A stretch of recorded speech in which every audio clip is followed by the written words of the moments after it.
bigarren solairuan gelaz gain, laborategia eta plastika gela dauzka.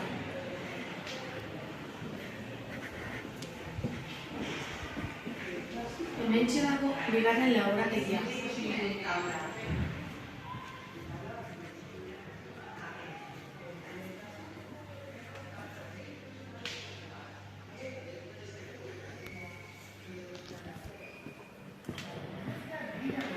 Orain, bigarren laborategia erakutsiko dizuet.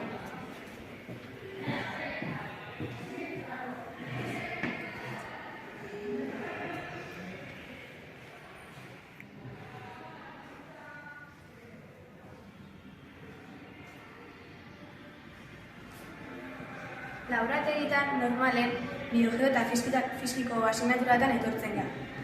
Eta hemen, azkenik, plastikako gela dugu.